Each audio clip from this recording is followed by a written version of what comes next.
what you want at your retirement, whenever that comes. So I feel like I'm preaching, so I'm going to stop. This is your meeting. These poor folks had to endure Kimberly and I for 7 months of us kind of preaching. But at any rate, here we go. So we want to start the presentation. So here's the slide that you all have been waiting for. Here's the order, right? We do have a little bit of an order, so kind of find yourself on here, and so we can kind of stay organized. And you know, sometimes I told Christina, sometimes I get a call and someone will say, will you put me first? I didn't get anybody, no one called me and said, put me first. Can I get this over with? So great. So we're ready to start. I think we're gonna, you'll queue up the slide decks for everybody if they have one, and we'll listen. And I do want us to ask questions. I know, not like stumper questions, but when you're done, I'm gonna come back up, and you know, I want everyone to listen, and if you've got a clarifying question, please ask these folks. So there we go. Very good. Okay, so Mr. Martinez is not here, but we will have Fernando's presentation. Let me pop that up. And then also participants, when you come on up, we do have a clicker for your presentation.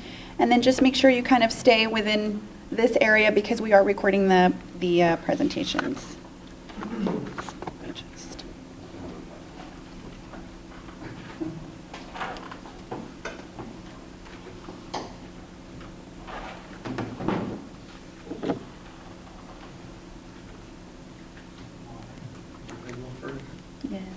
So this one advances and this one goes backwards. You go. And this one goes forwards. All right. And I speak. Yeah, just point it toward you. You can just, it'll pick it up. All right, guys. Good morning. I go first. I didn't call anybody to go first, but yeah. For those that do know me, I don't public speak a lot, so I'm a bit nervous. I'm used to speaking to our staff, and so. Yeah, there's definitely growth through this program. I myself, tell you a little bit about myself. I've worked with MPU for 17 years. I'm a supervisor at the wastewater treatment plant. So I started as an operator, worked myself up to supervisor. So yeah, I can only speak for myself, but definitely seen a lot of growth in myself. So this is my story. Things I learned, DISC assessment, definitely learned a lot about myself, building trust and allowing healthy conflict in the workplace, empowerment and accountability. DISC assessment, I am a C-type, compliance. I learned that I am highly influenced by the work that I do. So I do work for the wastewater treatment plant. We are regulated by the state. We have to be within compliance, so I'm highly influenced by what I do. I can't say that I'm a C-type outside of work, but at work I am. So I do process a lot of my communication. I want to know details, and I like time to ask questions. Building trust and healthy conflict, how I build trust. Consistent during good and bad times. I give credit where it's due, and I do admit to my mistakes. Just recently made a mistake, and sometimes we don't realize at that moment in time that we are making a mistake. Even if it's 24 hours, a week later, we come back and admit to these mistakes, it really does build trust within the workplace. So we're not all perfect, right? How do I support healthy conflict? Allow staff to engage in discussion, voice their opinions on upcoming projects. We did have a project about a month ago, and we had a lot of good feedback and a good discussion there. I make sure that there's conflict balance between balance point between our meetings. I do like to say that I have a full circle of staff within this assessment, and the next slide will show what I'm talking about. After each meeting, I always look back at this, and I I can see where all our staff is coming from, so I like to say that I have a full circle of personalities in our workplace. Empowerment and accountability. For a C-type, in my opinion, this is the hardest part, especially for what we do, is delegating. We have to be within compliance, so it is a little bit difficult, but it's something that I'm strongly working on. I like to apply the 6 steps of effective delegation. So I meet with staff in my office, I give them my expectations, I listen to any questions or concerns that they may have. I equip them with the tools that they need, the resources. Allow them to get feedback from them. I acknowledge and appreciate their efforts. So during this process, I always maintain an open door. I'm always make sure that I'm available for anything that they may need help with. So I got a minute. So I made it. So I like this quote, remember, there are no bad personality types. We want them all in our team. So. Okay. Any questions? Hold on, let's see. How about some questions? He threw out a lot there. What do y'all have? Thank you. No. Excuse me? How do you feel now? I'm a bit less nervous. I'm good. I think there's a question. Yes. So you talked a lot about what you learned through the program. What did you learn from others in your program? Mainly their personalities, the approach of knowing them, of their personality. It's my approach to each individual is going to be different. So I did learn a lot about them, and that's why I put that circle, that disc. I always, after each conversation or anything, I go back and I look at that, see where they're coming from. So I'm still learning a lot about them. Was there something new that you learned about yourself? Yes, I am highly influenced by what I do from work, that I am a C-type. Like I said, I did learn that I'm not a C-type outside of work, but I am highly influenced by what we do, and yeah, that's mainly it. Good. Well done. No more questions. Thank you. Yeah, Brittany. All right, Brittany is next.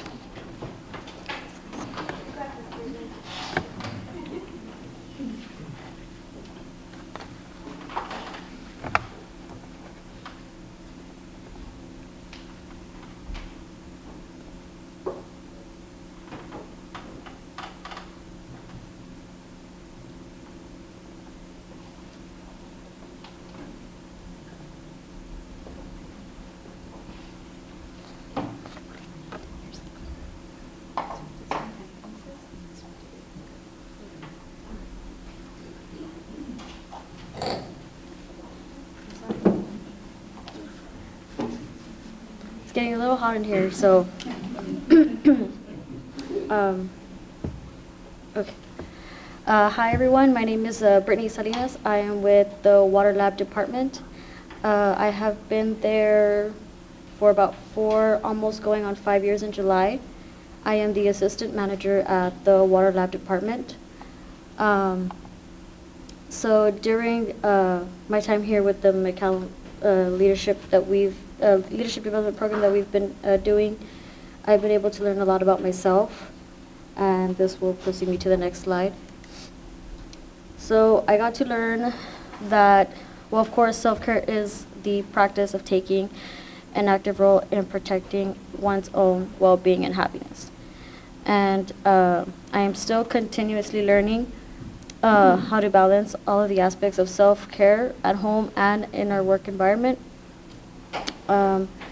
Some of the things that we went over was like with your career, finance, family, health, fun and recreation, friends, personal development, and spiritual. Maybe about some time ago last year, I I became a little stressed and overwhelmed that I started to get sick. And through the process of going through this program, I learned that health is important.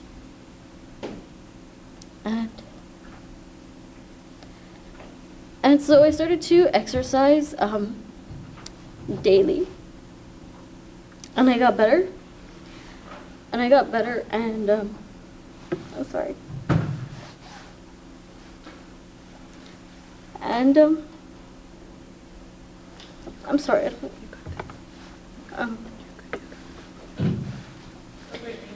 I started to get better,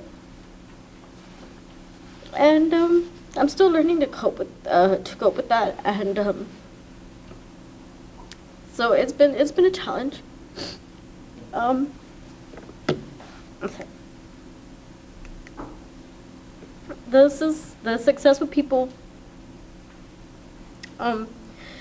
We've been over building trust and discussing healthy conflict as a team. And of course, communication is important when you have a team that, looks up to you, and they do challenge you a lot too. We all like to speak our mind. We do share our professional successes and failures, and we agree and follow through on what we believe in, but not to agree to just agree. So it's always important to, of course, to discuss our healthy conflict, like address the concerns that we have, listen to others' perspectives, and think of this as an opportunity to learn and grow. How we went over and the leadership, all the different styles that we have for DISC, and like how we mentioned that we all have different personalities, and you're with different people, so you don't always agree to the same thing, so it's a challenge that you have to face. And when you move up in a management position, you do face a lot of challenges, and I'm not saying that others don't, but there's just some that really do challenge you, and it's always good to communicate with people to get their opinion, their input, and even if you may not agree, at least you can come to a conclusion. And the results that I had done there with the lab is we planned, we communicated, and executed that. By planning, we did, of course, having like a calendar, tailgate meetings, and monthly meetings. We discuss with our team and other departments of upcoming projects and ideas, and we put our plan into action to provide high-end results to better serve the City of McAllen residents. And one quote that stayed with me was, leadership is about making others better as a result of your presence and making sure that impact lasts in your absence. Thank you. Sorry.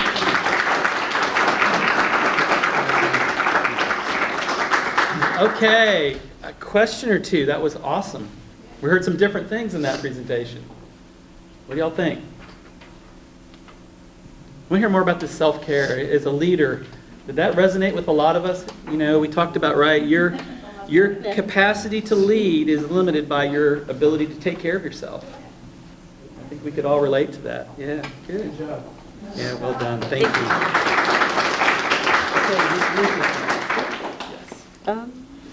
A real quick comment that I'd like to share. I think one of the greatest things in strong leadership is to be your authentic self. And so, this experience that we had, to see your true feelings, that does make you a really Awesome. strong leader. Thank you. Well said. Thank you.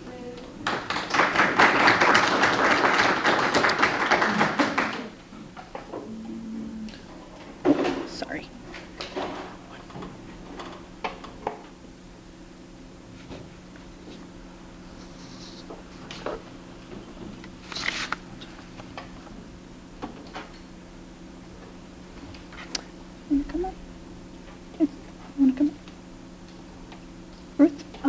It's your turn.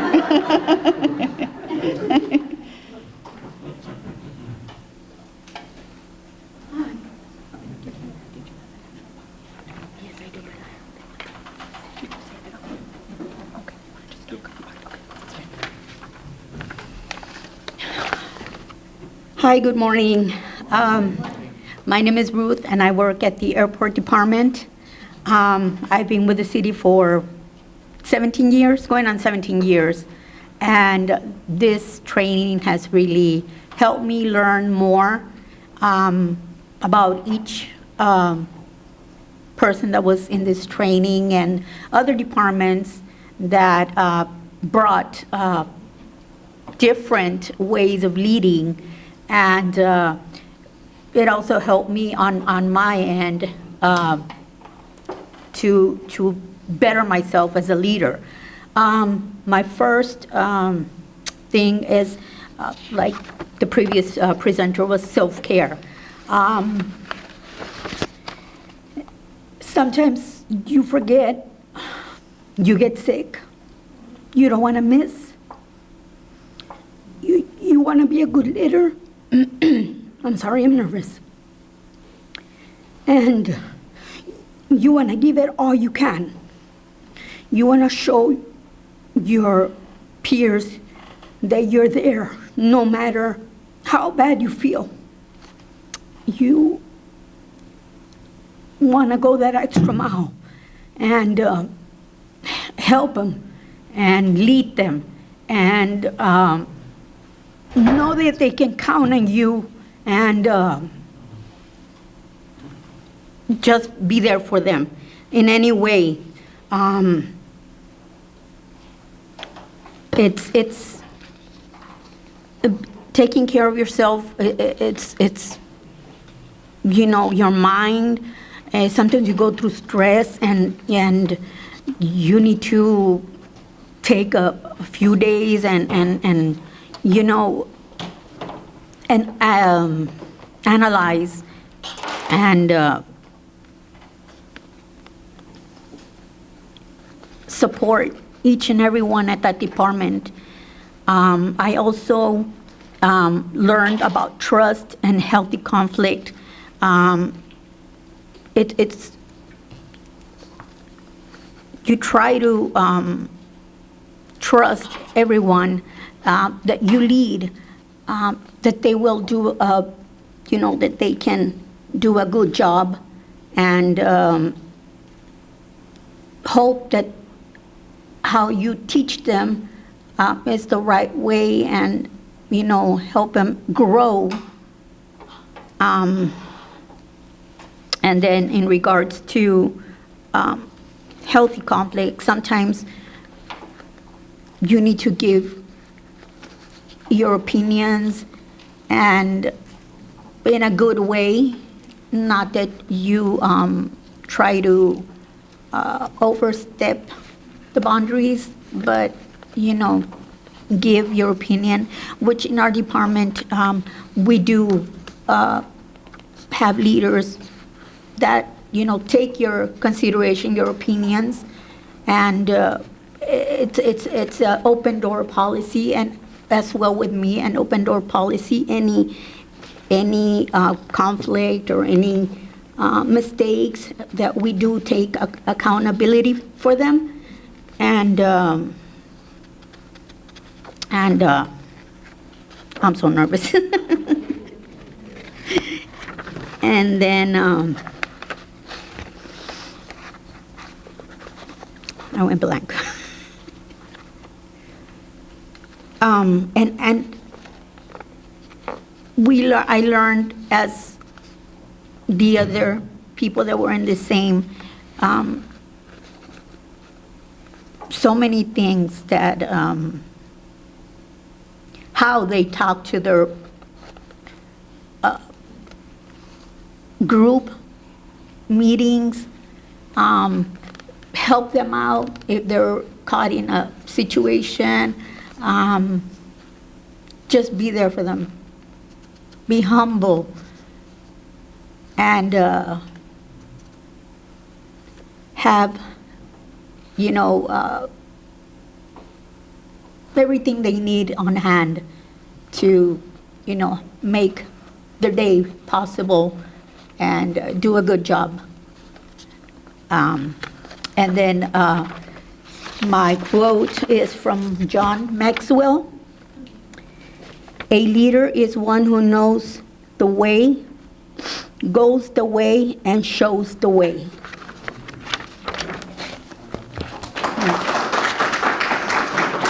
Thank you. No, not so fast. Thank you. Any questions? She said a lot, right? She covered a lot. Any questions? I wanted to kind of talk about trust. Fernando talked about the fact that he made a mistake or something went wrong and he took ownership for it. Yes, that same thing happened to me. Yeah, right. And, trust we talked about is like a bank. Yes. You have to make little deposits, right? Mhm. And this being vulnerable with your team is endearing. It Yes. shows that you're not perfect. Mhm. Which, are you perfect? No. No, me neither. No way. But when we do that, and we almost look for opportunities to kind of own that, Mhm. it really builds trust with our team. Any other ideas on building trust? What do you do to build trust? I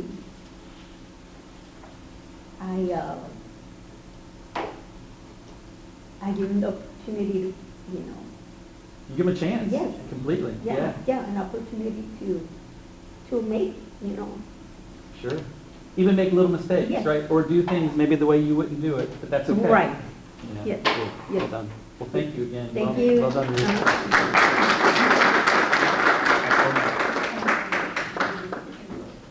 Okay, up next is Omar.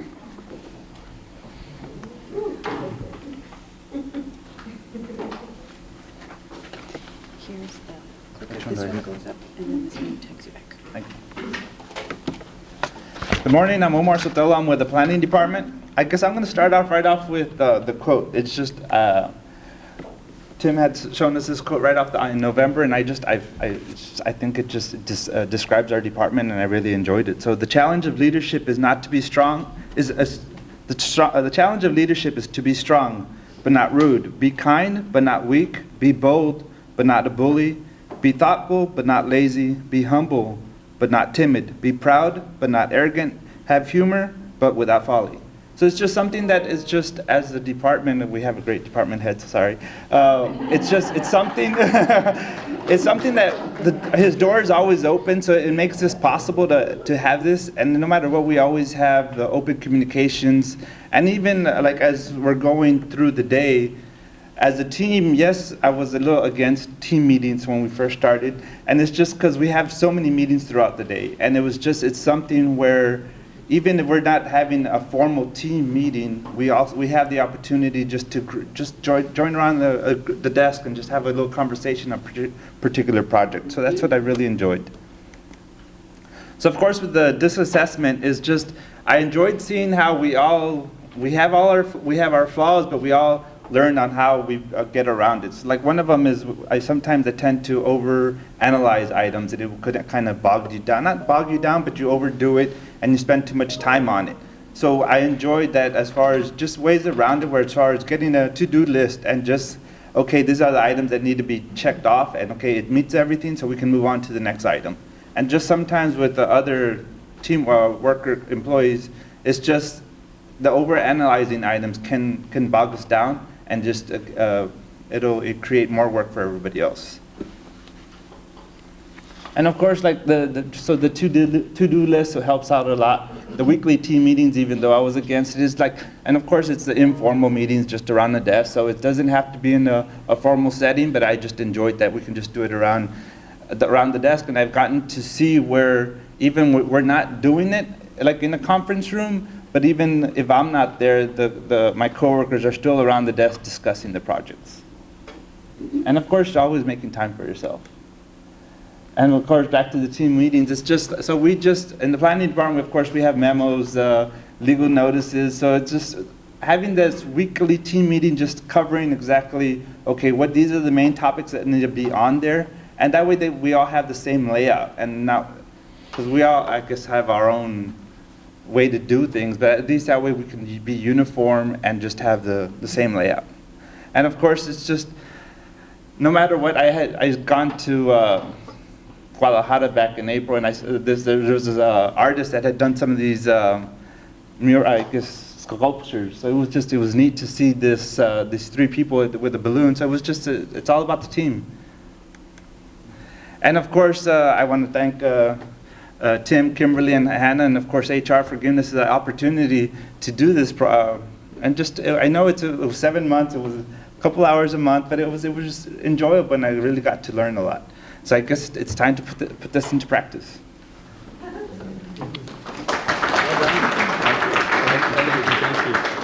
Okay, couple quick questions. Not so fast, right?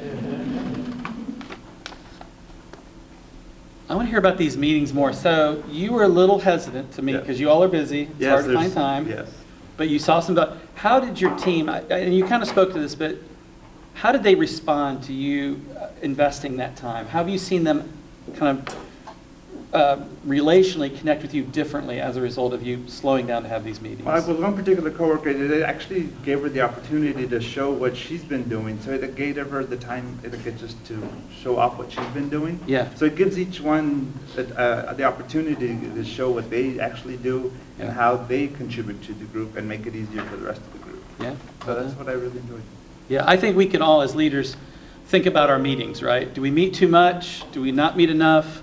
Do I need to have more one-on-one meetings? Because it really is the basis that we choose to communicate with. So, yeah, thank you. Thank Well you. done.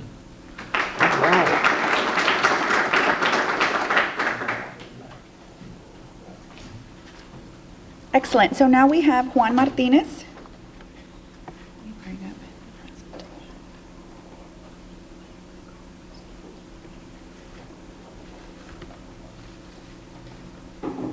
Want to come on up, Juan?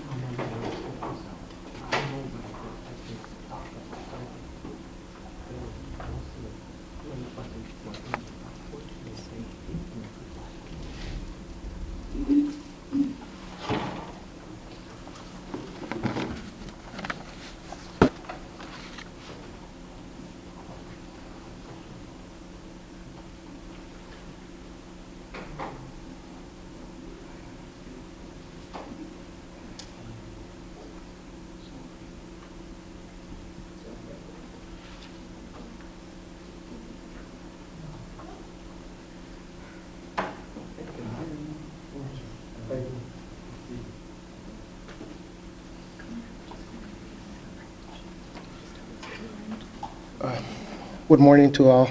My name is Juan Luis Martinez. I work for the Streets Department, and I'm sorry I don't have that thing, but we had a big project at golf course, Champions Lake Golf Course. We had to make the quota.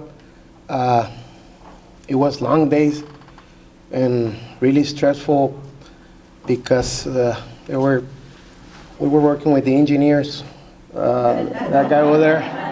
He was doing the plans, and we were working on the other side, working with caliche, elevations, concrete, rebar. I mean, you name it. It was a lot, and I'm sorry I didn't prepare. We finished yesterday. I don't know if this is gonna help you. We did 30 trucks of asphalt. It was a total of 395 tons, Leal, on the asphalt. We finished really late yesterday. It was like around, I left the work site at like around 6:24 p.m. because after all the workers are gone, you have to stay to watch everything. I mean, be clean, I mean, put safety cones and leave it prepared for the next one. What I learned in these meetings on the class,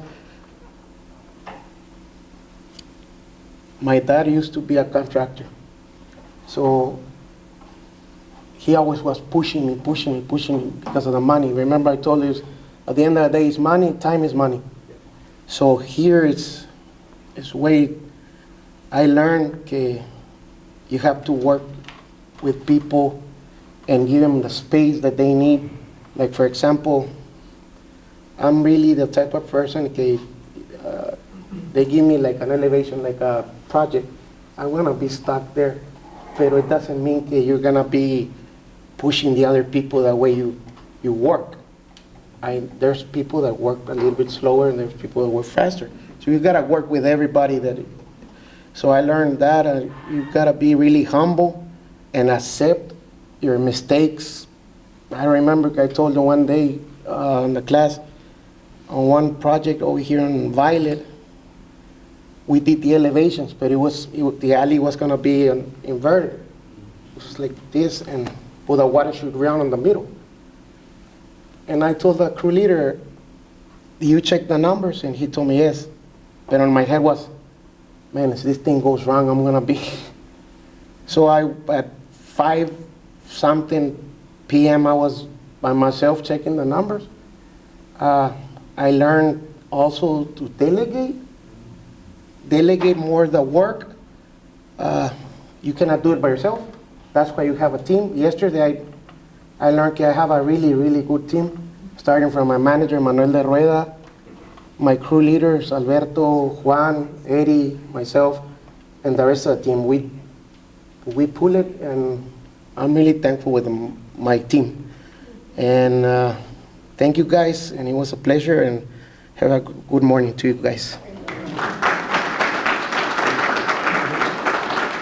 Did you notice when he started talking about his team, he just relaxed? He just totally got, and that's beautiful because, I think you are, as Jeff said, we learn how to be leaders. And I think that the fact that you would not ask your guys to probably do anything that you wouldn't do first as a leader is amazing. So thank you for what you do. Well, thank you, awesome. sir. Thank you.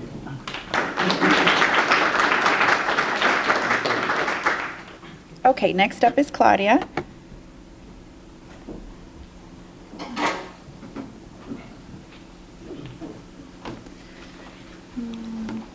Trying to see how we're gonna. Can I just go up and down with the arrow here? Does it have to be this? You can do either, but it's not projecting so hold on, give me a second. I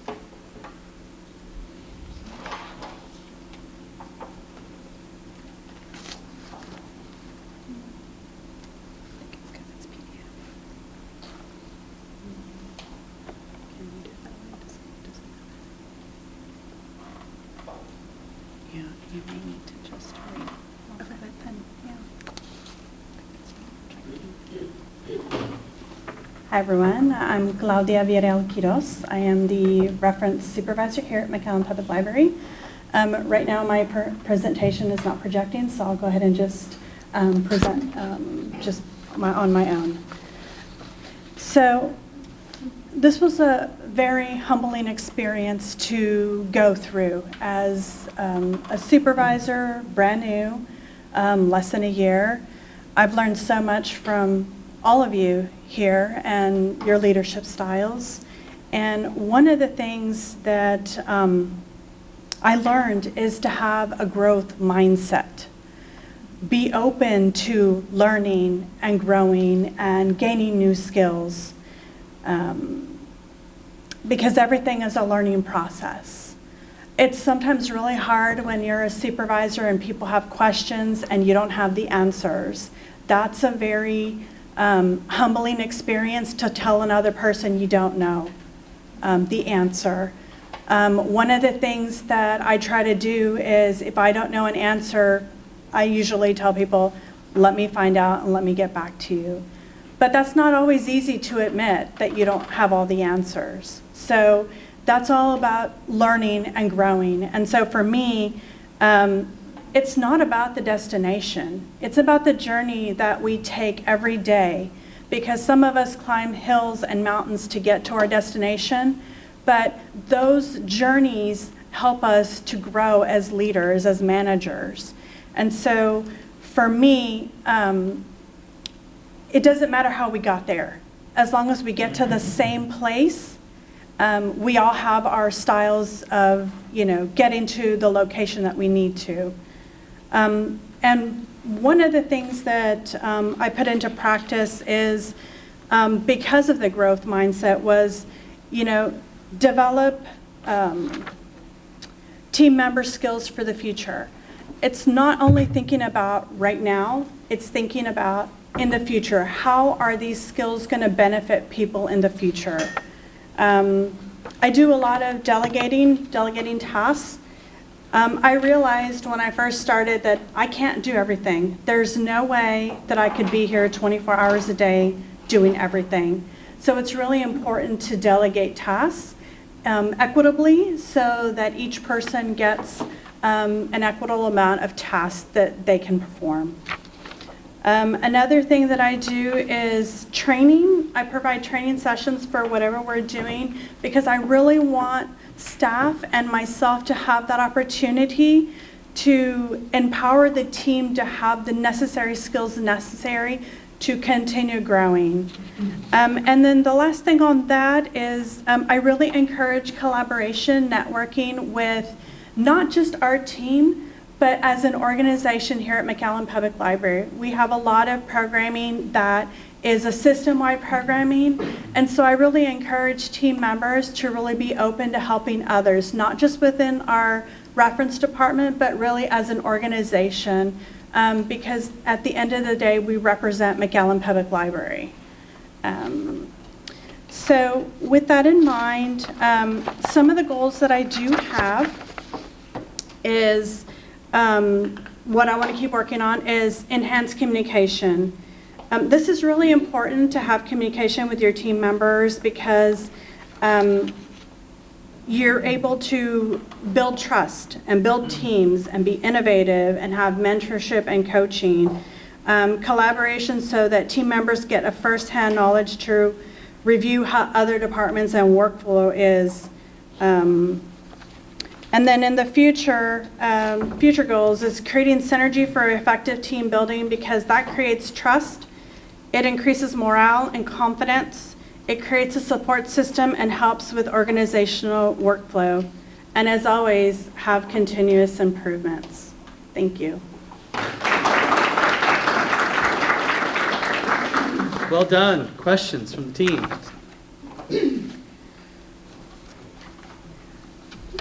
You know, she threw out delegation, and I've heard this a couple times, right, about being better delegators. But I think she couched it a little different. You know, delegation is kind of a management skill, right? We got to move work. But when you think about it from, I want to develop my team members, I want to be strategic and develop some tasks, maybe to cross-train, to get people exposed to things they hadn't been exposed to before. Wow, that's a leadership idea, not just a management idea. So, yeah, well done. Thank you. Thank you so much. Of course. I think actually Austin is next. Yes, so Austin is next. Yes. Yeah. We have Austin. I know, that's awesome. Love it. Good to see you. Yeah.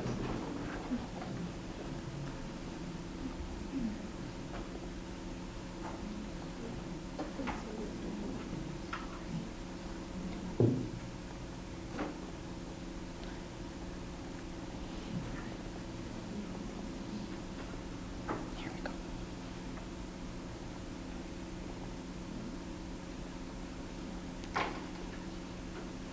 There.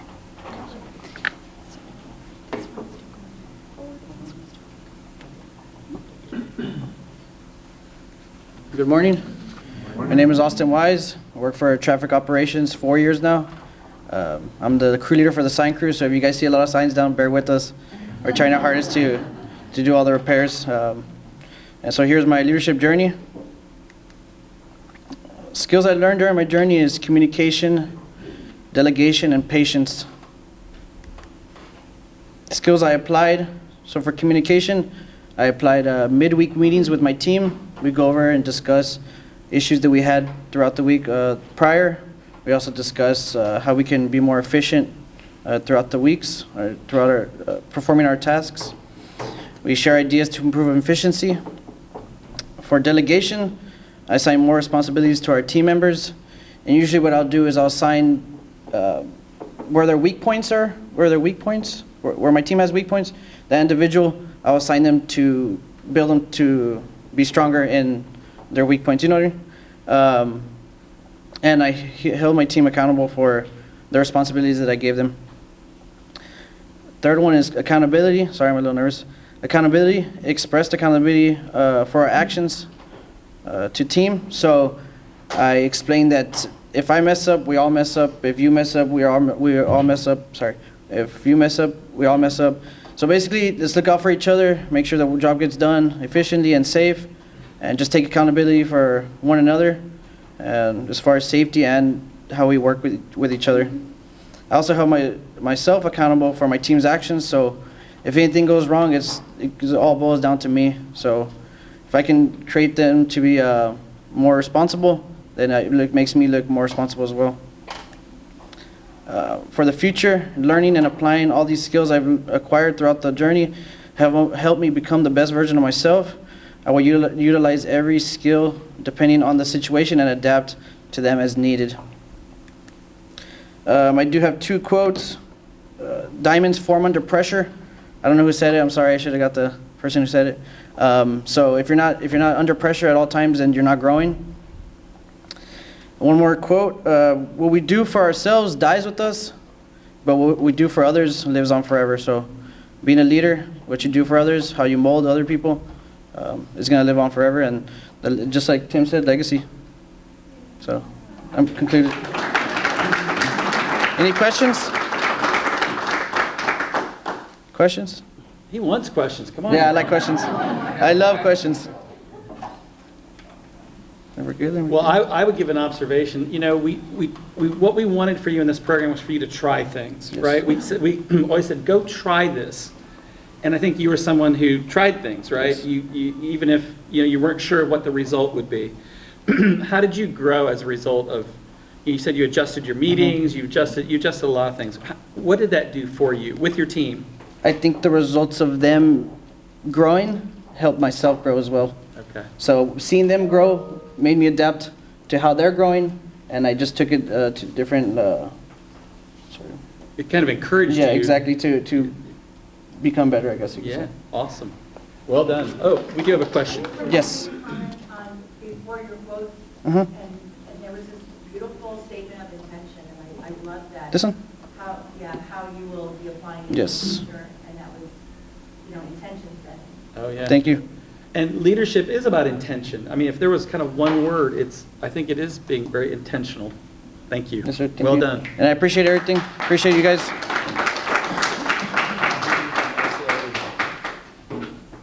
Okay, RC, now it's your turn.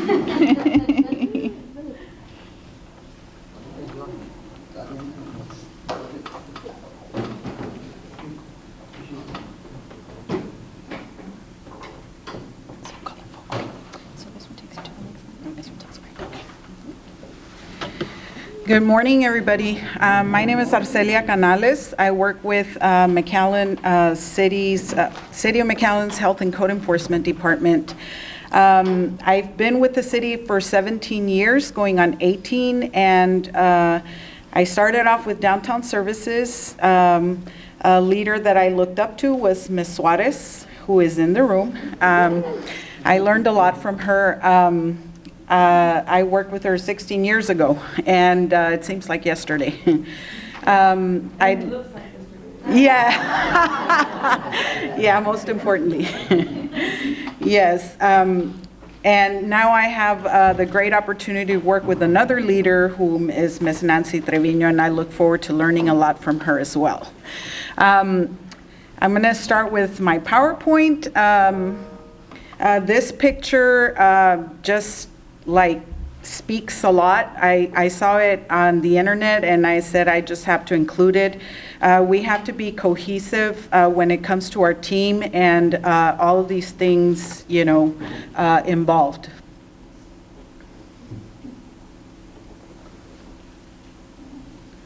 My God, I'm shaking. Okay. My experience with the McAllen Leadership Development Program, I learned that I need to be successful with myself and successful with people and success with results. The success with myself, I can't lead if I'm not well. So learning to balance all aspects of life are, key. Learning to balance health, family, career, finance, fun and recreation, friends, personal development, and your spirituality. Success with people, communication is key, building trust, empowerment, and encouraging health team collaboration. Success with results. I put into practice for self. I've taken the time to take walks more often, go to the gym. Feeling better and being healthier means I am better for everyone that I work with. I've slowed down, not on turbo mode, trying to take care of all tasks alone by delegating tasks to staff, which in return empowers them as a result. I have slowed down, for people, meeting with employees, interacting with them in a more open forum, and encouraging questions and concerns. This allows all employees a chance to speak their minds, share ideas, and get feedback, making them feel included in the team. Following through with requests from employees and keeping my word. And my quote, like Brittany, I think it's the same one that you had. And this really, really, I guess, relates to me in that when I do have meetings with our staff, I always let them know that I open them learning and asking questions and feeling free to ask those questions. They are the ones that are going to be here after I am gone, and so that being said, leadership is not a position. Leadership is about making others better as a result of your presence and making sure that impact lasts in your absence.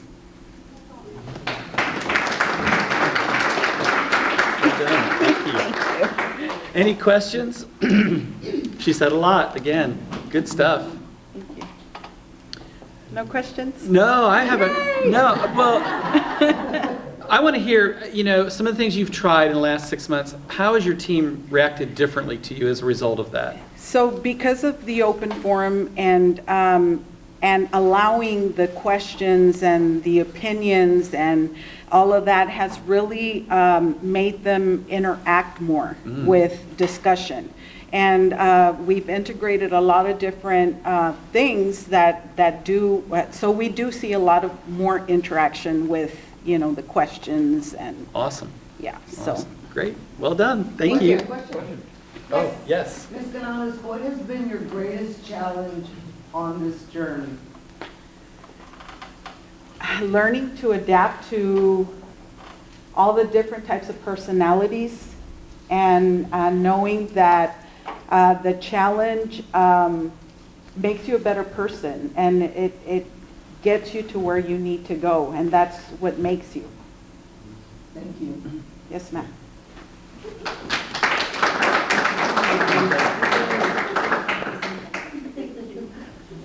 Angie? Yes.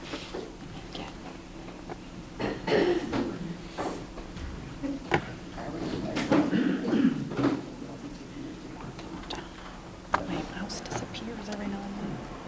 So I sent it to Hannah and she said she was going to send Yes, it I to have it. No, I have it. I just can't close this out.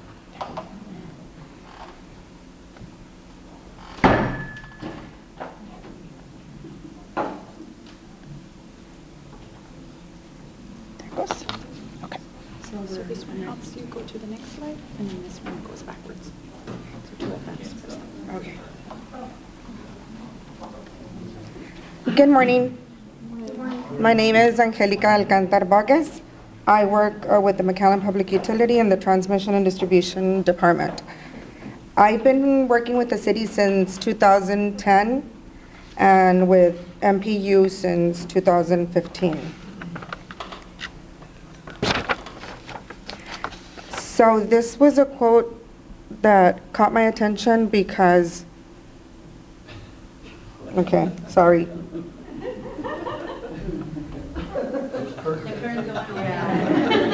Okay, there it goes. Because it says that a leader leads from the front by the power of example, and a ruler pushes from behind by the means of the club, the whip, or the power of fear. That's the difference from both. So sometimes when we're managers or supervisors, that doesn't necessarily mean that we have the gift to tell our coworkers what they need to do, because we need to tell them in a way where they'll actually do it how we expect them to do it. But communication is very, very cruel here. So that's one of the things that I learned. Another one is that dispersonality that we took, of course I learned that I was the type D, which meant that a lot of us are in the department, well, some of us are in the department, and when I had to deal with another D, I had to become a C or a different, and then I was thinking, well, maybe I can send this test to other people to see what type they are, and then I'm like, no, this one's a D, this one's a D, okay, well then I have to change with them too. If you want to get what you want, because not with everybody we can be a D. At home, yes, with the kids, with the husband, but no, not at work. So I learned that we have, to just change it a little bit there. I also learned that, yes, that you are more important than anything else. You have to take care of yourself. You have to take care of your children. Spirituality also, whatever it is, that you have faith in. The goal is for you to have faith in something. If it's in yourself, if it's in your kids, if it's in God, and whatever it is. But that's very important in our life. With my team, we try to practice goal setting, but realistic ones, okay? Not like, okay, we get the email today and then they want something done tomorrow. Like I'll say, no, that can't be done, So I just tell them, like, no, it's gonna take us a week to do that. Especially now that all this happened with the weather thing, or whenever we have other emergencies, because we have to stop what we're doing and then do everything else. And of course, whenever we decide that we want to recognize somebody, we do it as a team. We don't do it individually. At least I do, because we're all working together. We're all, not only my department and the field crew, but it's also all of MPU. So I think that's very, very, very important.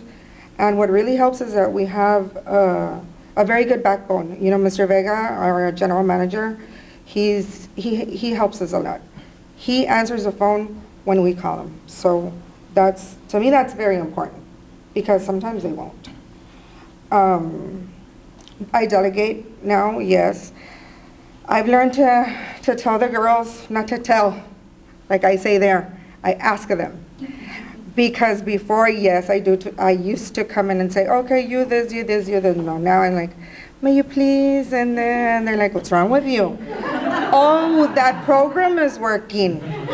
So they're like, oh, good. And my boss is like, yeah, that was the best investment. So yeah, I really thank you all for that. And of course, we try to take initiative. I tell the girls to ask questions, to have open communication with everybody. Not just with me, but also with the managers. And everything that I know, I try to teach them. And I try to write everything down. I put it on the server so there can always be notes there. And they'll know that that was me, the one that did it, and I've tried to teach them to do it, but some people just keep it in their mind or write it on paper.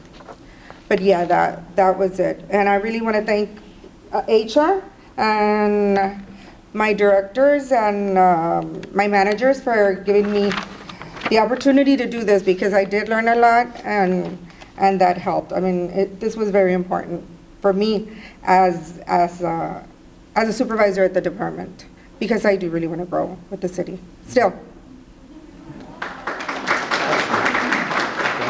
Thank you. Good job.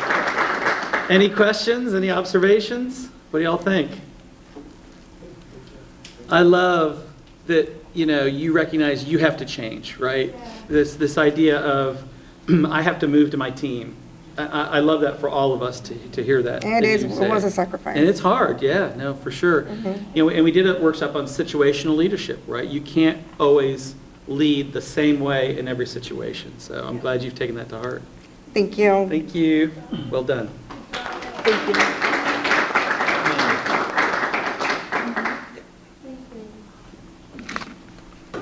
Okay, Emmanuel is next.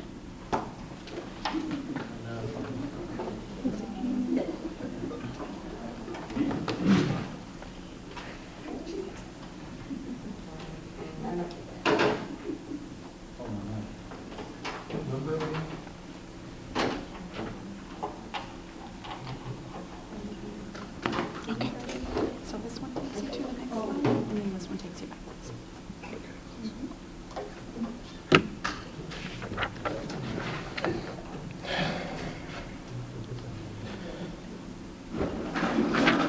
Okay, good morning. My name is Emmanuel Gonzalez. I am the recycling supervisor for the Public Works Division. So let's get started with our presentation.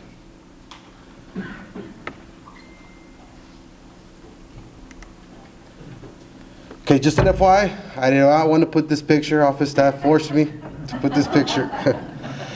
Okay, my journey. Everyone can become a manager, but not everyone can become a leader. To become a good leader, you must influence and motivate your employees to be better every day. So this program helped me learn the areas that I needed help or I needed improvement as a leader. Because you can get, as a leader, you need the staff, your employees to follow you, and get the job done. So things that I learned: communication skills, listen and understand employees better. As my leadership style, I lean more to a C. So I'm the kind of leader that likes to plan. I always have to have a plan A, plan B, plan C for anything that might happen. So communicating more about those plans to my staff. Sometimes I have to make decisions on the fly, and they are stuck in the middle, don't understand why. Communicate more of those plans and then let them understand that this happens, this is my plan, plan B, plan C. Delegation, of course, during the program we talked about, we have our to-go for guys. Those are the ones we delegate. I learned to spread the wealth, to delegate more my staff. That helped the team build a better team, making them feel empowered, and making them grow. Obviously, I want them to grow within my department or with the organization.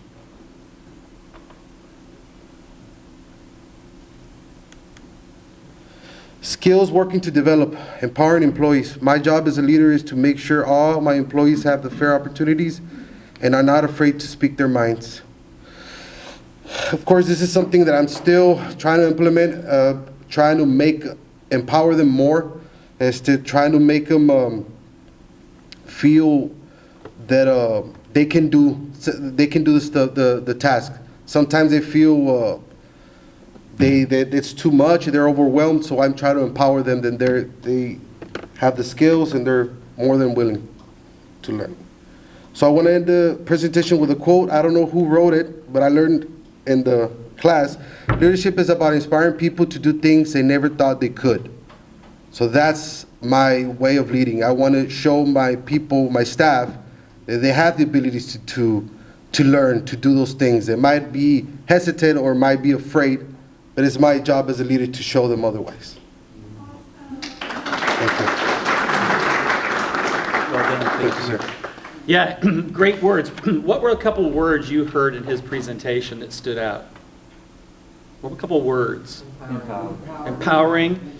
Yeah. Delegation. I heard from that sentence you said at the beginning, influence and motivate. That it's your responsibility to influence and motivate your team. And I love how others focused you have become as a leader. So well done. Thank you. Yeah. Thank you. Thank you, everybody.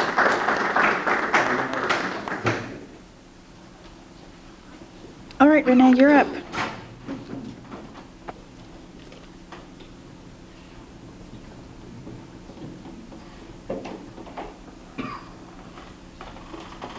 Renee?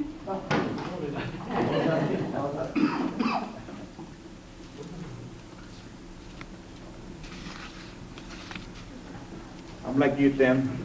This one takes you to the next one, this one takes you backwards. Okay, which one? This one advances. Okay. I don't know if I'm going to be able to stand here. I know, it's hard. It's very difficult. Good morning, you all. My name is Rene Gonzalez. I am the transportation engineer for the city. A little bit about myself. I started working with the city about maybe three and a half years ago, Marlene, I don't remember. I was in the private industry. I was a consultant. The city was one of our clients on several of the companies that I worked for. Been an engineer for about 25 years. Actually, this site, this campus, I was the engineer for it. There's a couple of other ones that I've been engineer for. I mean, that's just the overall about who I am. That picture there, I put that picture there because if you own a dog, get a bulldog. They have the biggest heart, and they really, at least me, it brings me down when I used to get home. I mean, that guy used to, like, anyway. Here, there you go. This is just a quick. I met with my wife and daughter and saying I got to do this in 5 minutes, so I hope you have a 10-minute slide over there. I can talk here for about an hour. They say you better just do a little outline and just stick to it. So I'm going to be quick. I guess the biggest take, just like everybody else, learning about our personalities. And that picture in there is also Phil. I couldn't find anything else. I just dropped one that looked nice. I guess the biggest thing for me was actually learning, understanding my personality. I kind of knew what I was, but didn't really have the definition for it. For many years, I guess I learned leadership through the School of Hard Knocks. From a very early age, my father was ex-military. He had owned a couple of businesses, so he kind of threw me in the water, and my brothers too. So I learned through that. And then being a consultant, being in the private industry for the type of work that I do, bottom line is profit so many times. But also as an engineer, you have to also look at for the better of the public. So it's the environment is different. When I came to the city, it was like an awakening for me. I learned a lot from a lot of the department heads that I already knew through my job. So when we really hit this portion of the leadership part, and I really started looking into it and doing my self-analysis on it, I'm like, wow. So now the type of work that I do, I have two types of teams. One is the immediate team, and the other one you can say is the extended team. The immediate team is the staff that works under us. The extended team are consultants, construction companies, public works, many other people that we have to work with. So we have a lot of personalities that we have to work with. So being able to understand that from other people and how I am has really grounded me and become more in tune of what I have to do so I can lead better and get to the bottom line of actually delivering something for what our needs are. So that has really, really hit me in a way that has opened up my mind a lot. So what type of leadership style have I tried to work myself the most? I mean, all of them, I think, we have to kind of apply all of it depending on the conditions, but in my case, I think the transformational for the part of the extended team is the one that I really have looked into it. I've really actually have dove more into it. I had to really organize myself more, like when we were working with Public Works and that type of project that we did, very fast paced, that we had to deliver fast, and it had to be for the better of everybody. I had to really organize myself internally and really set up but then at the same time I have my immediate team, which is a group of younger engineers, designers, people that I have next to me, peers like Marlene and other engineers that are within us that I have to actually steer and guide. So I have to become more of a supportive, so I can delegate more. That's one of the other things that I also learned. I have no problem delegating. I can delegate small tasks. But because of the type of work that I do, that influences a lot, and it has big repercussions, the health, safety, and welfare of the public, it's very difficult to let go of some tasks and some projects that are actually going to impact society or humans. You know, somebody can get killed if I'm wrong. You know, like this building, I can point out a lot of things in this building that scare me, but I'm not going to share them with you.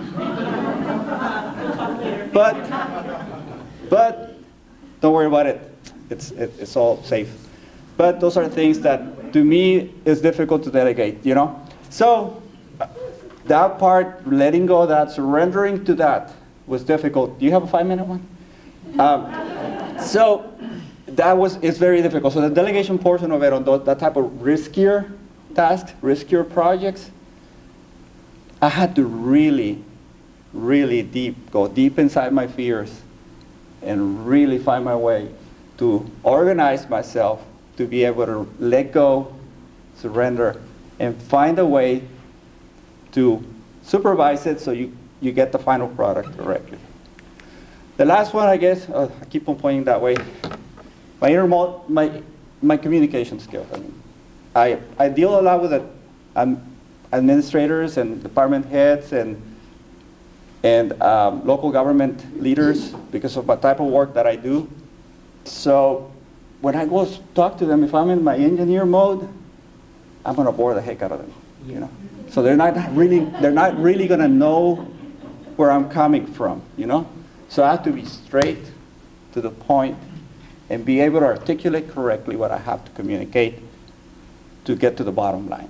I think that's the biggest thing. I don't really have a quote, but I'm going to come out with mine, I guess. It's being grateful. Being grateful for being able to give somebody a task or empowering people, inspiring them. And then you see them delivering that. And at the end of the day, if you don't feel grateful for that, then you're not doing your job, you're not a good leader. So that portion right there is what's really, at the end of the day, there's no amount of money. The parking lot that Juan is talking about, which, by the way, Elvira, you have a great team. Amen. I've been in the construction business for many years. I've worked with some very good contractors, and these guys are really good. Juan did an awesome job out there. So just talking about that, I mean, I drove by there yesterday, and my younger engineers that I was steering and guiding them to do this project, I was like, God, doesn't that feel good? And they're like, yes. It rained, it didn't flood. Parking lots are very complex, by the way. So I'll let, any questions from anybody? Yes. So what are some things that you did to help you feel comfortable with delegating? Oh, wow. The first one was actually being able to organize and be able to teach and actually steer my team correctly. Specifically, when you're working with consultants, peers that do the same work that you do, you have to be very careful on how you steer them. So some of the things that I had to really sit down was the day before I had to come up with strategies on how I'm actually gonna communicate and make sure that I have like a checklist. So when it comes back to me, I'm verifying, okay, this checks, so I can sleep better at night. This one checks, so I can sleep. And that's basically what I did. So. Yeah. I have one quick question for you, Renee. What business are we in? Are you in? Are all of us in? Creating leaders. We are in the people business, right? That's exactly right. And I think I think that light bulb has gone off for sure. Yes. Thank you. Well done. Thank you. John is next. John?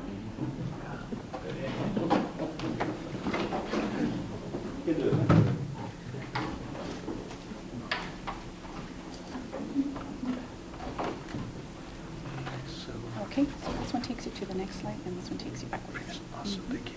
To hearing. Yes.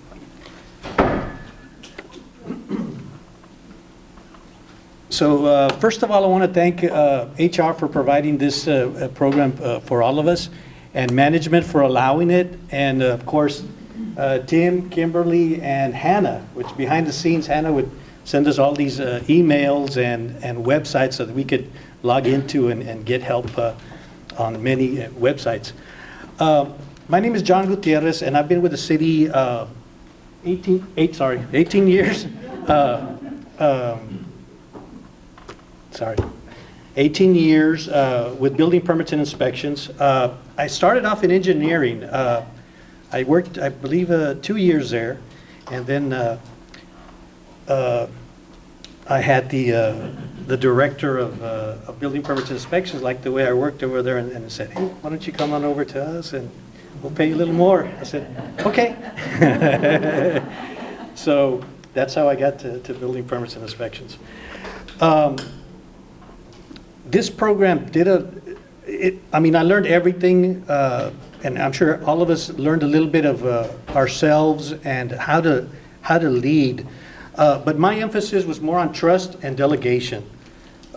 Delegation, a great motivator, high levels of trust, and employee growth. So I learned to delegate, because before I was the only one, they delegated to me, and I felt like I had to do everything because we were a small staff. Today we're totally a new everyone's new in our department. Basically, I think there's 3 people that remain that have had more than maybe 5 or 10 years experience. But the predecessor to my director, I guess, felt that if we could get it done with less staff, we were doing it. So he would always delegate things to me, and John, get this done, and I would get it done. And I'd go to other departments, and I'd go write emails to everyone, and hey, management needs something done right away. Let's get it done. And so I would do it. I would do it myself. But then I learned, as I got into my position now, it's like I started doing the same thing. It's got to be me. It's got to be. I got to go do it, and it's got to be done right for management. And so then I learned, hey, you got staff. Your staff can do it. I said, oh, you know what? That's true.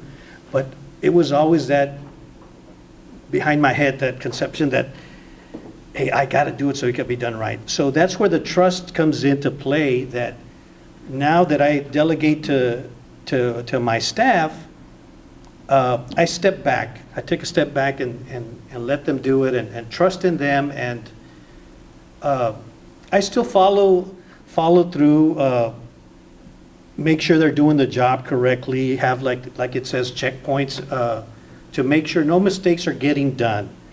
And of course, I learned to delegate to the right person because everybody learns at a different speed, you could say, or a different level. So there's some tasks that you know your staff, and you know who has a little bit more knowledge to that particular type of situation and others. So I learned that, yes, you got to delegate to the right person in order to get it done correctly, but at the same time, teach everybody else so that everybody can learn at the same time. Not just leave maybe the person that learns at a slower level out of it. No, everybody together, but slowly advancing. I learned to give clear deadlines and, of course, the checkpoints to make sure that no errors are done, and expect accountability. I put that into practice because, I'm an S, so I think, we're talking about, I think we are both S's, and so I would take a lot of responsibility for whoever I assign something to, and I would say, okay, it's on me. But now I know, okay, listen, and I speak to whoever is doing something, maybe something was done incorrectly or something, I say, hey, look, this is the way we got to do it. And I let my boss know, hey, look, this is what happened, and we're going to correct it, and this is what's going on. So I didn't expect it before, but that's something I learned, and I've been putting it to practice. So trust is the lubrication that makes it possible for organizations to work. And that's just a quote that I wanted to put on there by Warren Bennis. And what I've learned, trust is important, not only for me to trust my team, but for my team to trust me. And when there's trust, people come together, they embrace goals and objectives, and they're willing to collaborate and to do their best work. It's very true. Trust creates an environment where team members feel comfortable in asking questions and sharing ideas, and I've put that into practice. And the results, the team members come up with a lot of ideas now and come up to me with, hey, what if we do it this way? What if we can do it? So it's helped a lot. I've seen the growth in that.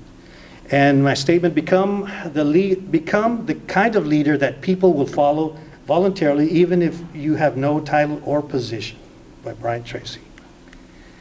And that's my presentation. Well done. Thank you. Questions for John? Any questions?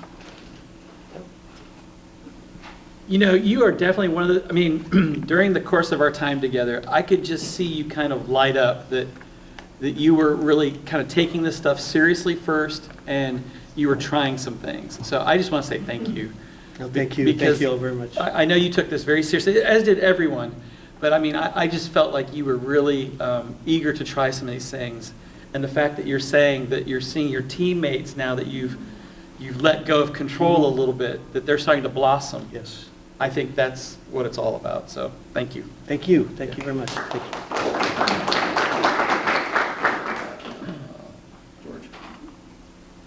George, you're up.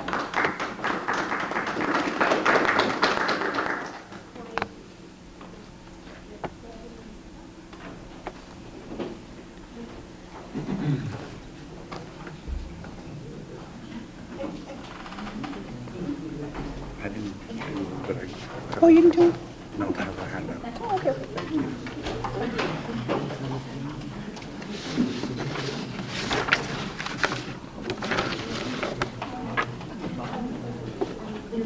I'm sorry, this is your.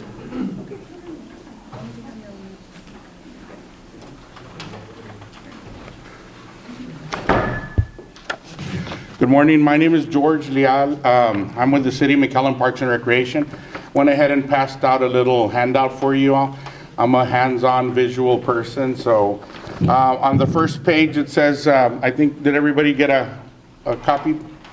On the first page it says McAllen Leadership Cohort, Leadership, my name, City of McAllen Parks and Recreation, and Lark Community Center. This is my place of work, and I'm proud of the place that I work, and we welcome everyone. So this is an invitation to all of you who want to come to our center. It's right in the front page, 2601 Lark Avenue. I'm not plugging in an advertisement or anything. My initial presentation was an hour long, but since I only have 5 minutes, I'm doing Plan B. If y'all can turn to the second page. On the second page, the first section is a picture of my staff. I keep moving this. On the second page is a picture of my staff. I'm loud enough, I don't think I need. We have staff meetings every other week. I don't believe in having meetings just to have meetings. I think meetings need to be the two eyes, where you have the people, their eyes on you. And I think it needs to be informative and interesting. You need to make sure you give them all the information that you want to relay. And an interesting meeting so that you don't put them to sleep, right? I also have a section at the end of the meeting. I have an agenda, and I have a section called CIQs. I call it sick, but it doesn't mean the bad sick, right? Concerns, ideas, and questions. When we finish our meetings, and I think I shared that with some of y'all when we did our group sessions together, when we do our meetings, at the end of our meetings, I ask our staff, are there any concerns, anything that need to be addressed? Do y'all have any new ideas that you want us to try to implement? Do you have any questions? Because no question is a bad question. Also, the second part of that says, don't give assignments to your staff that you would not do yourself. Lead by example. When we had this storm last week, it was a dreadful storm. I got a blower and I went out there in our parking lot because we had a lot of damage. My assistant was doing the inside, I was doing the outside. Then after that, they saw what I was doing, so they said, hey, you need some help, Mr. Leal? Yes. So they followed. I got the pressure washer, went and did our areas that had been really stained. We did that, and then they kind of followed. So I think if you lead by example and they see that you're doing, they're willing to follow you. I have an open door policy for employees anytime they want to come in. I go, the door may be closed sometimes due to meetings or whatever, but the door's always open. So I really want, people to feel comfortable in anything that they need to ask or things that they want to do. On page number 3, if y'all go to page number 3, I put on there, delegating and giving your staff ownership of tasks will empower them. This is my staff. I got a really good staff of admin, clerk, receptionist, and they're always ready to do something. And I think I learned a little bit of the delegation because I wanted to do a lot myself. And Mr. Malin, which is present back there in the back, told me, you know what, you got to distribute the work.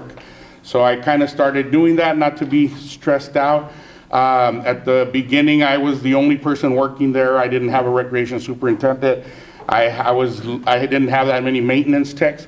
So I was kind of overwhelmed a little bit. But thanks to Mr. Molina and Karina Jimenez, which are my supervisors, you know, I kind of got a bit of fresh air and was able to delegate and not try to do everything myself.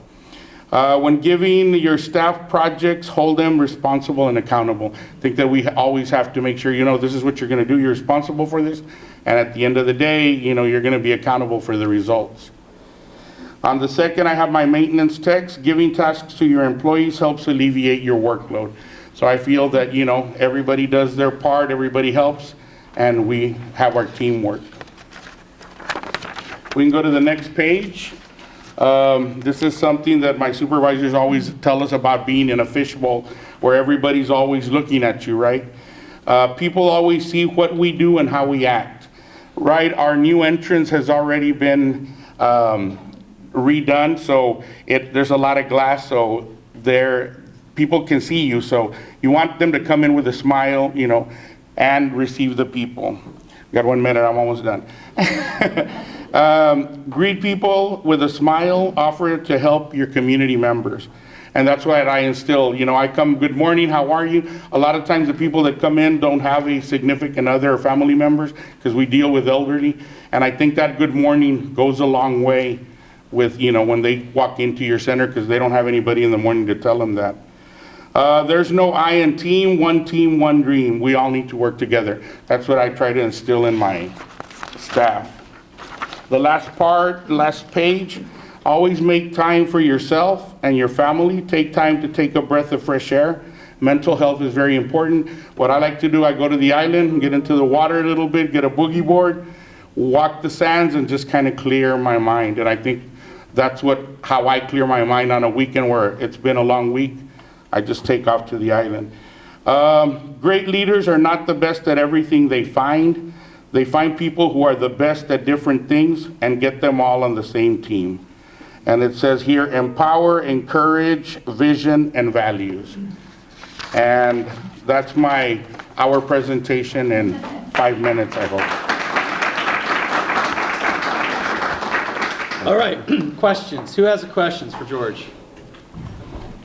If not, I'll have a table outside, and if y'all, I will have a question and answer. I've got one for you. Yes, sir. Your future as a leader. You're not there, you're awesome, but we can all grow. Where do you need to continue to grow as a leader? Continuing to spread my knowledge even to the people that are, you know, if I leave wherever I'm at, keep spreading my knowledge to help them go forward. Great, thank you. Thank you, sir. Well done. Thank you, sir.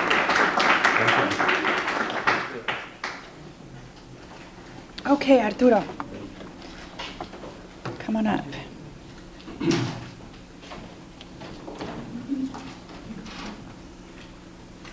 It's kind of unfair. Arturo was the first one here, and he's the second last to present. I know. Did you do a presentation? No. Okay. Thank you. Okay. All right. Good morning, McAllen. Can you all hear me in the back? All right, let's get into it.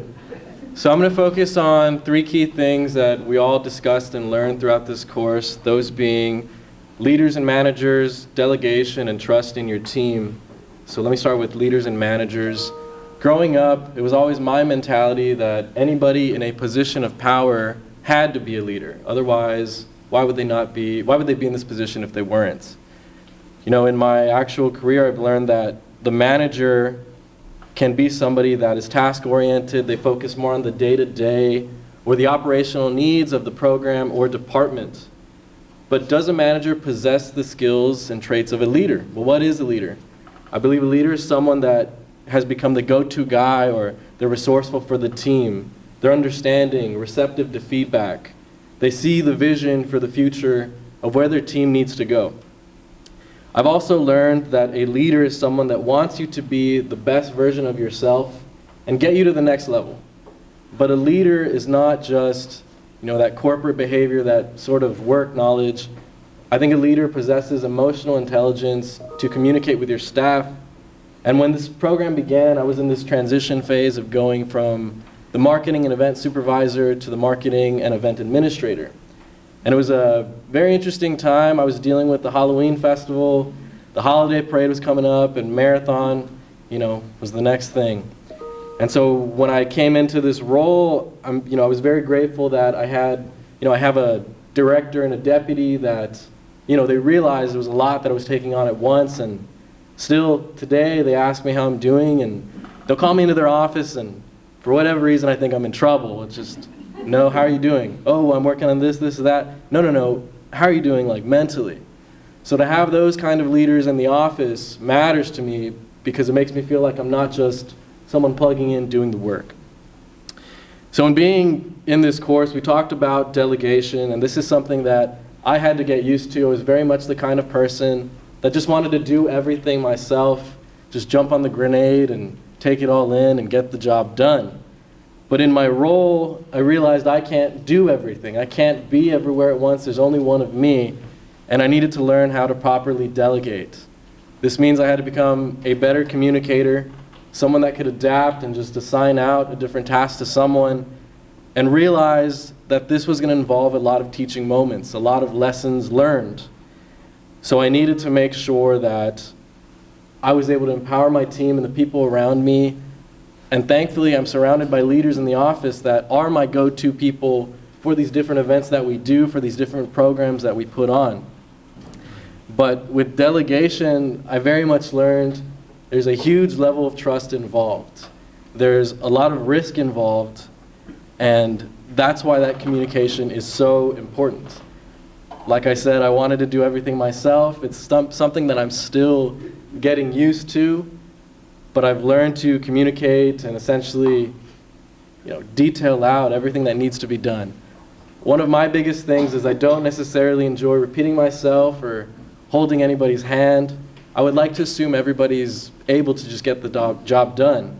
And sometimes, you can't just assume, hey, this is a simple task. I can do this. Why would somebody else not be able to do it? Sometimes you do need to have that level of communication that details everything related to the event, just an entire outline. I might understand it, but I work differently. This is also something I realized in building out my team. We had to hire a supervisor, we hired a coordinator. I was never going to hire somebody like myself. There's only one me. And so this came into that trust factor, the delegation, being a leader for the team as well. And so at the end of the day, I had to really change my mentality, and in a way, my work ethic needed to adapt.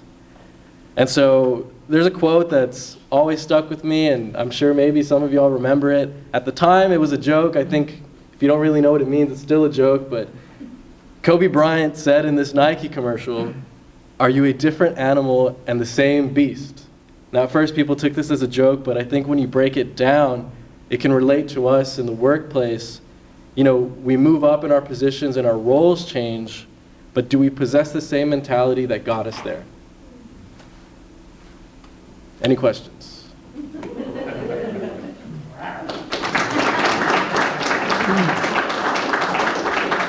4 minutes and 58 seconds. Yes. He had us, well done. I'm sure there are some questions, but I think it's amazing when during our cohort we see someone kind of grow right in front of us. And we saw that in you. We saw you, this idea of being more others focused and you letting go of control a little bit, I think has been very powerful.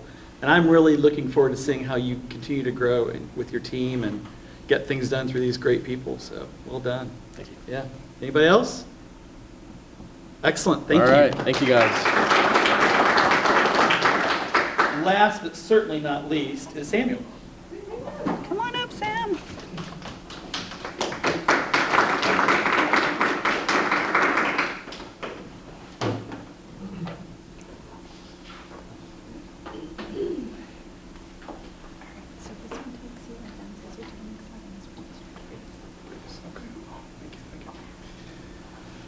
Good morning, everybody. So through the course of these presentations and a little self-reflection, I realized that a lot of my presentation talks a little bit more about my team, but not enough about myself. And you know, when I came in today this morning, I realized that, or no, I knew that I don't have patience, and I was really hoping to be the first one to present, and of course, as fate will have it, I'm the very last. So for the last hour, I've been suffering in that spot, just waiting. But you know, that's one of the things that also I realized from in my last year. Well, by the way, I've worked for the McAllen Fire Department. I am the administrative supervisor, but I've worked for them over a total of 9 years, and most of that was, of course, as a clerical staff. I've been actually hired by them 2 times. That's a different story. However, in the last year, in literally March of last year, I became the supervisor. And so this year of transformation, it has been a transformation from peer to boss. And there is a lot of challenges that nothing can prepare you for, especially how the people that you've worked for with years now come to view you as, or if they will even respect you in your new position. Because you will be criticized for everything that you say and that you do. However, it is an opportunity to grow and to grow together and to set up new expectations. So besides not being a very, sorry about that, press on the keyboard. Besides being and there we go. I am not a presenter, but I will try to be a conversationalist at least a little bit. You know, when I was looking at the slides, I kind of really like this about stairs because that's what it feels like. It feels like, you know, you're kind of climbing against gravity and against expectation, but it is an effort that you must put in order to grow and to reach a new height. And the best thing about it is that it wasn't just something that I felt that I had to do alone, but I did it alongside my bosses and my peers and, of course, my staff. So I'm going to get right to it because I can probably continue this for a little while. Let's see, this one? Okay, so for me, one of the things about transformation, and sorry, I want to keep walking, but I'm going to stay right here. So before, when I was a clerk, I always stood to myself. I've done, by the way, almost every position that the clerical staff can do for the fire department, whether that's work in the warehouse, payroll, accounts payable, as well as operations, you know, working alongside our firefighters, which, by the way, they're great leaders, all of them, and there's a lot to learn from them. And most importantly, for the many years of the position that I've been assigned to, somehow also ended up always working under Chief Juan Gloria, who is our current interim fire chief. A little bit about him is, you know, I've had the opportunity to not only sit with my staff, but also sit with him. And he has turned out to be a great mentor for me. There's a lot that I didn't know, and he has had the many years of experience being a leader, and as he's gone through the ranks, that I appreciate what he has to teach me because I can turn around and use that to also further my understanding and my commitment to my staff. And I very much do. Thank you, Chief. I know you're here. Thank you for arriving. You know, so now a little bit about, you know, my staff. Now that as I am, you know, I am their appointed leader, but you know, at the very beginning, I felt more as a manager. You know, I wasn't being able to inspire them. I just felt like, okay, look, I came in. These are going to be sort of the new ground rules, and you know, of course, I expected resistance, especially from those that, you know, have always known me. Oh, it's already one. Okay, that have already known me for so many years. But the thing is that using through activities such as the DISC assessment, I've gotten to have them learn a little bit about each other, and I've learned a lot more about them, and use that to figure out how I can, what tactics I can use to communicate effectively with them. It's not just about, as always, a very dominant person, I'm very result-driven, but I've always lacked emotional intelligence, and thanks to a lot of this this course, if there's something I can take away from that, is that I have taken a step back and said, what is emotional intelligence to me? What is it to sit there and actually hear about them, not just talk about work, but about their family and about their goals and where they want to be in the next, say, 5 years. I have grown a lot closer to them than I was when I was a peer to them, and I want to continue doing that. That was what the slide mostly talked about. So real quick, things to move that I want to work on is I want to be able to continue improving that effective communication with them. And as for myself, I want to be able to continue knowing that I will respect what I don't know, but I always want to continue learning and relearning, not only from my superiors and from my boss and from other leaders here in the city, but as well as from my own staff, because they have a lot to teach me as well. And that way I can further grow as a leader. Finally, this was a quote that really resonates with me. Leadership is not about being in charge of others, but about empowering or even inspiring others to take charge of themselves. As that has been done to me, I also wish to do that to my staff. So thank you for taking the time to hear me out. Y'all have a... Well done, thank you. I am nervous. Oh, it's all good. Any questions from the team? There you go. You know, I believe you were hired to be a leader. I don't believe you were hired to be a manager. I know probably when you took this advancement, you thought, oh, I'm moving into a management role. But I think leaders saw something in you and said, this could be a leader for our team. And I just want to again point that out because I think there's just a lot of misunderstanding between management and leadership. And I think that light bulb kind of went off for you, that my real role here is to lead my team and have them thrive. And so I think when you do that, you're kind of fulfilling what you've been hired to do. So thank you. Well done. Thank you. Oh, yes. So I'm interested in what specifically did you learn about yourself in terms of emotional intelligence when you took that step? So coming from a field of sales and retail, I've always been very result-driven because if the numbers were good, then I knew I had done my job well.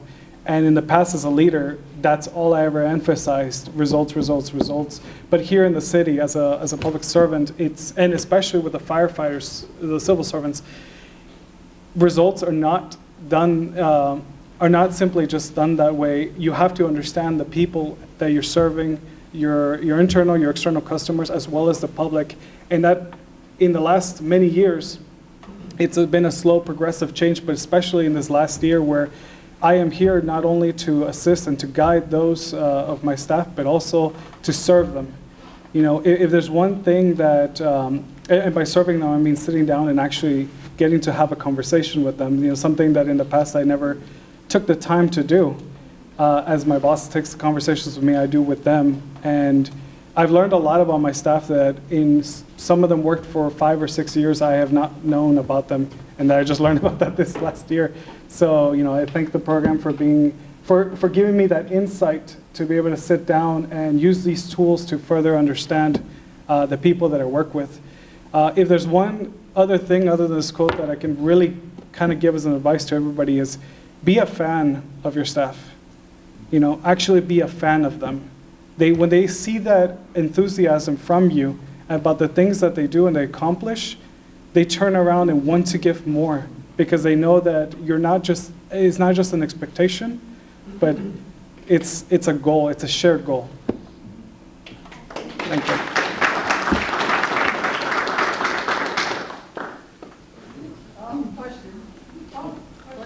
It's more of a comment. They grow so fast.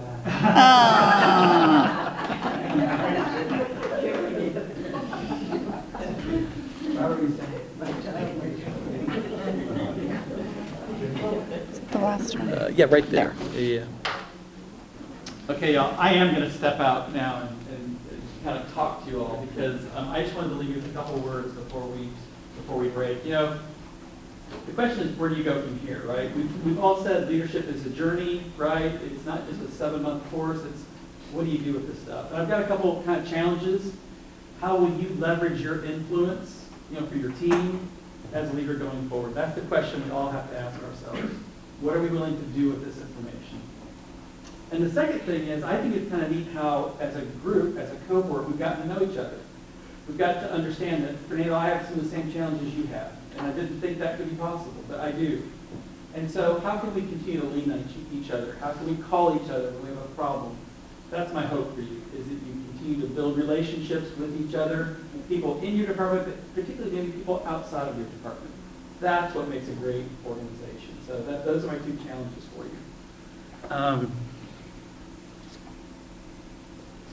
I do have if you have your phones, we have a survey. Of course, Hannah, of course, will send you this. But we really would like to give the HR team some feedback about the program, some things you like, some things you'd like done differently. Just really an opportunity to give some feedback. So if you have your phone handy, you can scan it now, do that fine, but we'll also send you that survey. Please take 5 minutes and give the team that important feedback. We want to build this program for the future. And that's the other thing I would encourage you is when we do launch this program in the future, be a cheerleader, right? I know this is an application, right? You applied it to participate in this program. Encourage your other team members to apply. It really will go a long way when you give them that support. So please do that. A couple other things I wanted to leave you with. Support. We've got a little binder we're going to give you. It's called Leadership by Action. You're going to learn more about this, but for the next couple of months, we would like to continue to stay engaged with you. This is a daily leadership planner. April, May, and June is the second quarter plan that you'll all get. Take 5 minutes a day. This is content that we've talked about in the cohort. It's a daily reinforcement where you can make notes about being intentional, that word. Leadership is about saying, I'm going to have this conversation with one of my team members. I'm going to put it on my calendar. I'm going to do something with this information. So it's a great tool. We've got a monthly workshop, very different than our cohort where it was just us. You may be on with city leaders from all over the country. You will be once a month on a topic on empowering your team or accountability, all the same things that we've done together in the cohort, just a reinforcement. I'm telling you, as adult learners, we've got to keep doing this stuff. That's my big encouragement. Keep trying things. Don't think this was just an experiment and I go back to whoever it was. Keep trying to grow. I've got one more slide here. And you can see every day there's some leadership information, a good quote, a place for you to take some notes on what you're doing. So more about that later. We appreciate you all. It's been a great opportunity to be here with you today and see you live in person. Please reach out to me, reach out to us. We've done some coaching sessions with some of you all. Please, if you want to get in contact with us, we're here to support you in any way that we can. So I just want to say thank you, and thank HR, of course, for putting this program together. Thank you. Yes, absolutely. Thank you so much, Tim. So from an HR, did you have a question or comment? Yeah, I Yes. wanted to say something. Yes. I heard from several of you that you want to learn more about managing stress and better eating habits and all that. I've had my journey, past 20 years, so I'll be happy to welcome anybody who wants to talk to me. I'm open. Awesome. I've had my things that have worked for me, things that have not worked for me, how you can steer your way around. It is an ongoing challenge. Yes. But like I said, I'm open. Anybody wants to talk, call. I'm at 1168. Shoot me an email, whichever way you want to go. So, thank you. Awesome. Very good. See? Already resources. Yeah, no, from an HR perspective, this is such a rewarding experience. I mean, this is why we do what we do. All the testimonials and all of the growth and stories that happened in the last 7 months and are summarized here today is why we do what we do. And so my heart is so full because I love hearing everybody's stories. But before we wrap up, can you put the screen up? We'd like to get a group picture of the participants, and we'd also like to leave you with a lot of goodies. We've got a certificate of completion, an award from LeaderGov, and then some other goodies in a goodie bag. And so as we call your name up, if you can kind of line up here, and then we'll take a quick picture.